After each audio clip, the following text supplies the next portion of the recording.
Congrats, you've made it. This is the final episode of the Aotearoa History Show. This time we're going to cast our eyes over the recent past, or at least relatively recent, especially when you remember we started this series 100 million years ago. Recent history is kind of tricky. Anything too close to the modern day is, well, pretty much the news. To tell good history, you need a bit of distance. It's sort of like putting your face right up close to a painting. You can see all kinds of little details, but it's hard to make out the wider picture until you've taken a few steps back. So we're going to do our best to pick out the most important stuff from the last 40 years. That should be easy enough. A breeze. No pressure whatsoever. Super straightforward. I'm William Ray. And I'm Lee Martimer McLaughlin. Welcome to the Aotearoa History Show.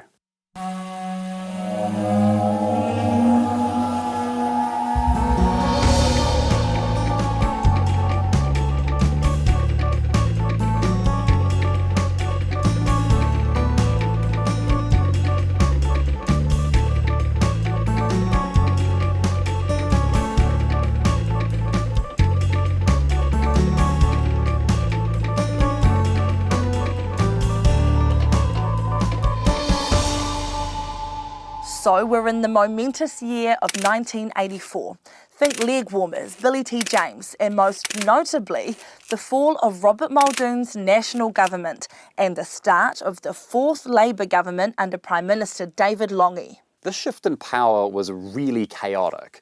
Muldoon had called a snap election, so nobody had time to carefully craft policy and explain it to the public, and neither of the big parties really wanted to anyway.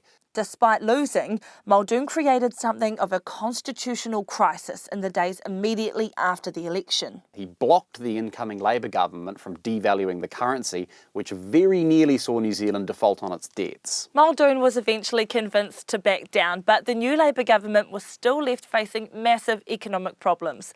Muldoon's micromanagement, together with a long history of protectionist policies, had left a tangled web of subsidies and taxes and tariffs. Inflation was high and unemployment was reaching levels which hadn't been seen since the Great Depression. But there's a saying in politics, never let a good crisis go to waste. Labour's new Finance Minister, Roger Douglas, seized the moment, and over the next few years, he and a group of reforming Labour MPs completely reshaped the New Zealand economy. They eliminated subsidies, floated the dollar, removed import restrictions, completely changed the management of the public service. Control of monetary policy was handed over to the Reserve Bank, GST was introduced, and the financial sector was massively deregulated. Together, these reforms were known as Rogernomics. If you talk to economists today, most of them will tell you that some type of significant reform was necessary. But it caused a lot of pain for many New Zealanders. Lots of Kiwi farms and factories were only making ends meet thanks to import restrictions and subsidies. When those were removed, the impact was crushing. The other big victims of Rogernomics were public servants.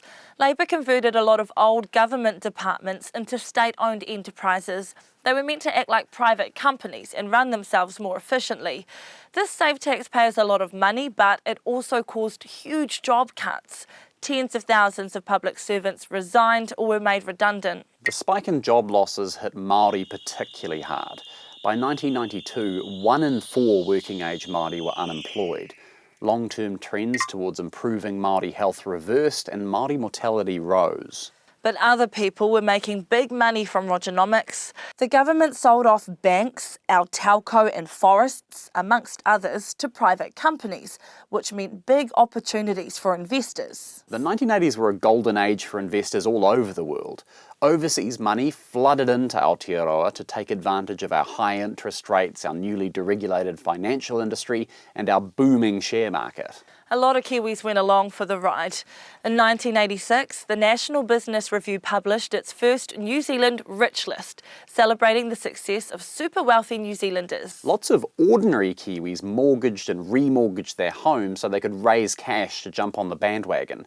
By 1987, about 40% of adult New Zealanders owned shares, and the market had risen 600% in just 5 years, more than twice as fast as the USA.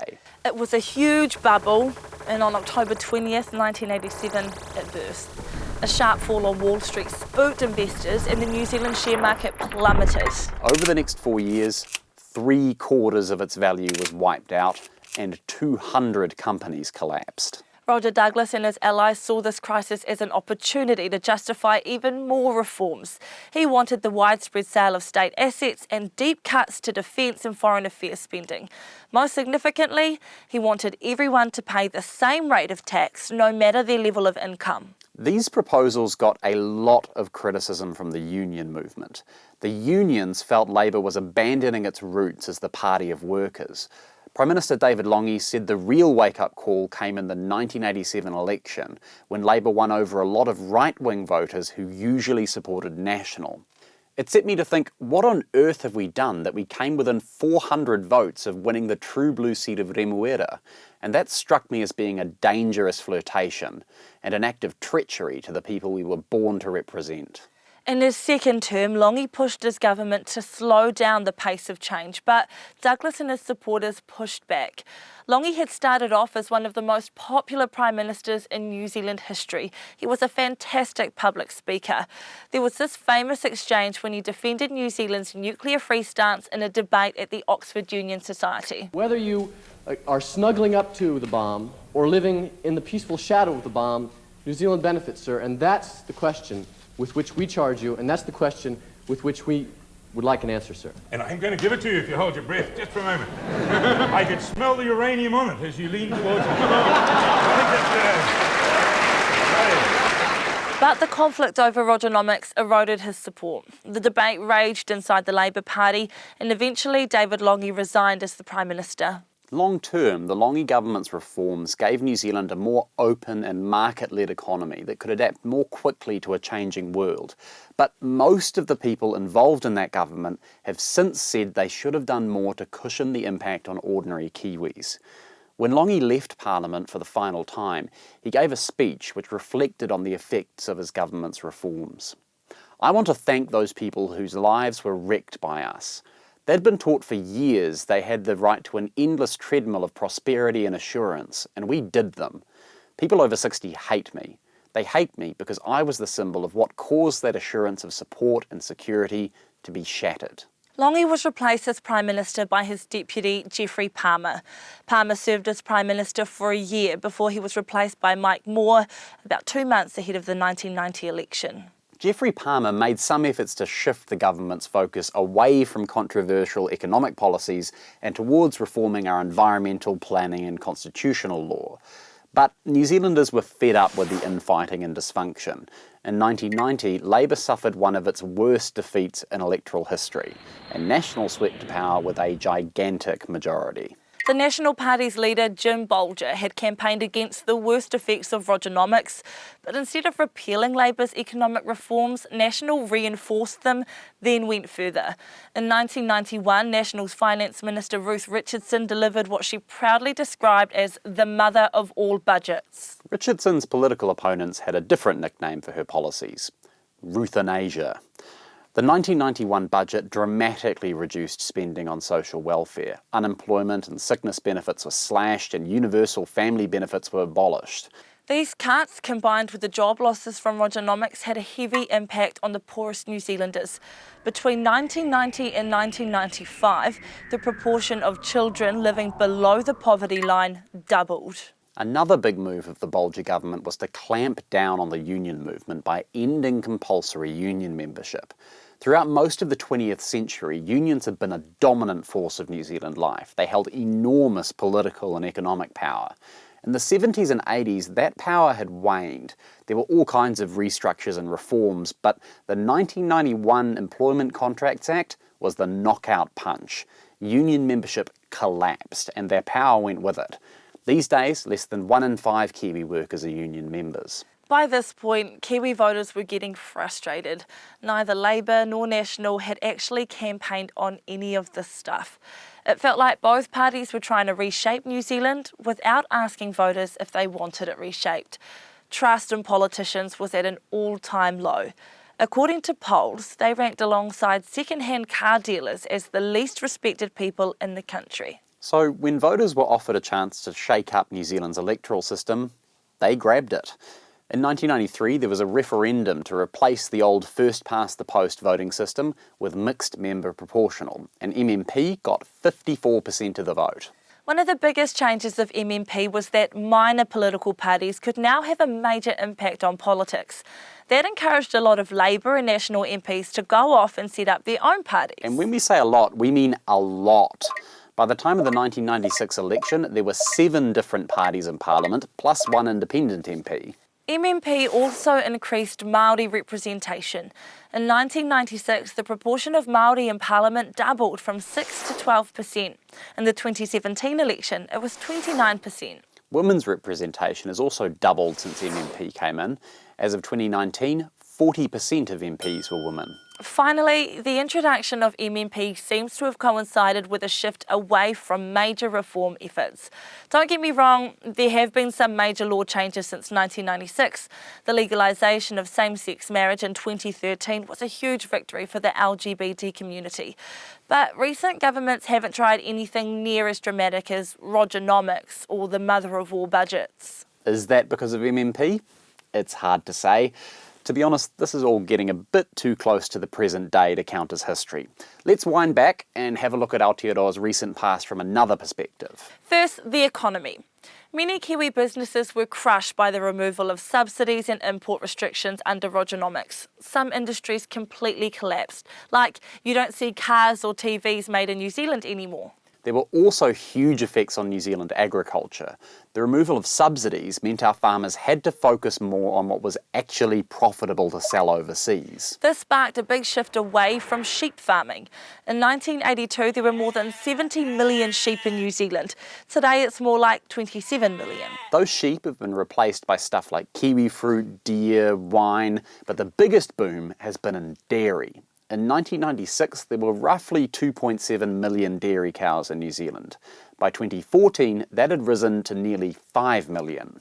A big chunk of that growth has been in the South Island, where new irrigation technology made it possible to convert sheep farms into dairy. Those conversions have gone hand in hand with a lot of concern about environmental damage, because irrigated farms tend to release more pollutants into rivers and streams. That's kind of a problem, given the other big economic success story of the 21st century relies heavily on Aotearoa's clean green image: tourism. New Zealand's natural wonders have drawn visitors from overseas as far back as the 1900s, but ever since the first international jet started arriving in New Zealand in 1963, the number of tourists has exploded. In 2017, tourism overtook dairy as our biggest export earner. These days, we see nearly 3 million tourists visiting New Zealand every year. Now let's have a look at the people of Aotearoa. For a start, the Kiwi population has been getting older. In 1975, the median New Zealander was 25 years old. Today, they're nearly 40. That's mostly been driven by a decline in birth rates, plus improvements in healthcare, which mean people are living a lot longer. Also, the median age would be even older if it hadn't been for a boom in immigration over the past few decades. That boom has made Aotearoa's population younger and also more ethnically diverse. Up until the 1950s, the government discouraged immigrants from outside the United Kingdom, the former British Empire and Western Europe. But when that policy ended, we started to see more diversity in our immigrant population. By 1971, the proportion of migrants from outside the British Commonwealth had doubled to nearly 30%. In 1987, we removed immigration restrictions based on race or country of origin. The focus shifted to bringing in people who had skills which were lacking in Aotearoa. Basically, this is still the policy we have today, and it's brought in a huge range of people from all around the world, particularly from the Pacific Islands, China, India, and the Philippines. The last 30 years or so have seen all kinds of new changes and challenges for Maori people. Many iwi and hapu have spent those decades locked in negotiations with the Crown to redress breaches of the Treaty of Waitangi. There's been a lot of disagreement both within Te Ao Māori and within government over how this process should work. A flashpoint came in 2004 when Helen Clark's Labour-led government proposed the Foreshore and Seabed Act. It stopped Māori from going to court to claim customary rights to parts of the New Zealand coastline. Thousands of people marched to Parliament in protest. It led to the formation of the Maori Party and sparked a fierce debate over race relations. This has all been part of an ongoing struggle to assert tino rangatiratanga and mana motuhake. There's still lots of concern on issues ranging from the support of te reo Māori to persistent inequalities in health, wealth, education and justice. But that's not to say there hasn't been progress. Many iwi who've settled their treaty claims have become major economic players. Ngāti Wātua, Ngaitahu and Tainui hold assets which are worth billions of dollars. The Maori Renaissance, which got started in the early 70s, has kept on rolling. Kapahaka has gone from strength to strength, increasing numbers of Māori are wearing moko, and there's a renewed focus on teaching Māoritanga in universities and wānanga. And more non-Māori are getting into the Māori culture too. Te reo Māori has a growing presence across New Zealand culture. Matariki is celebrated in most schools, plus the All Blacks have learned how to do the haka properly.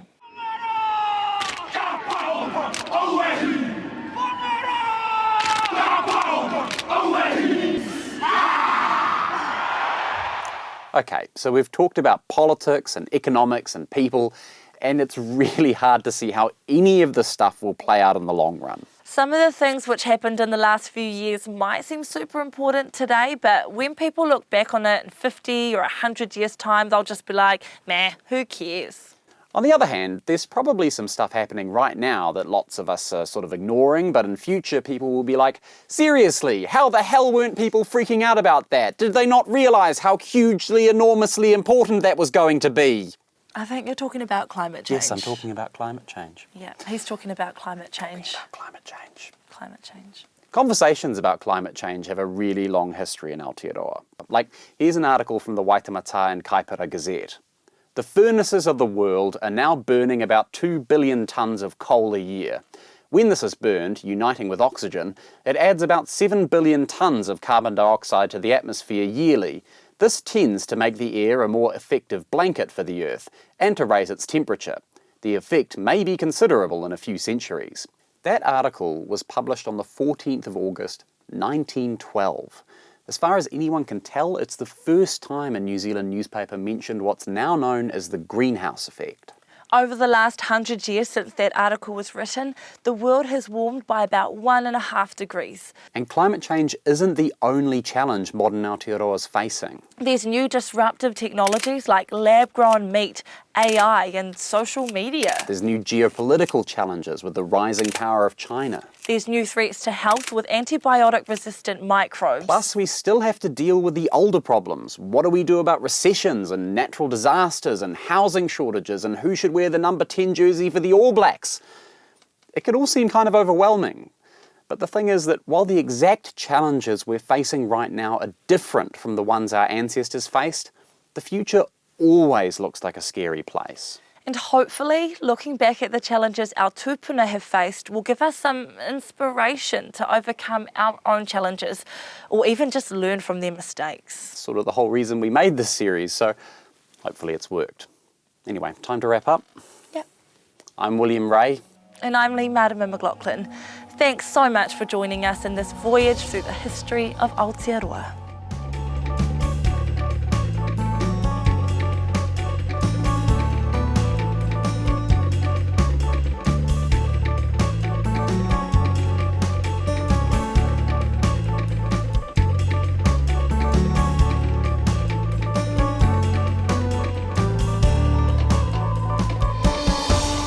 Thanks for joining us on the Aotearoa History Show, produced by RNZ and made possible by the RNZ New Zealand On Air Digital Innovation Fund.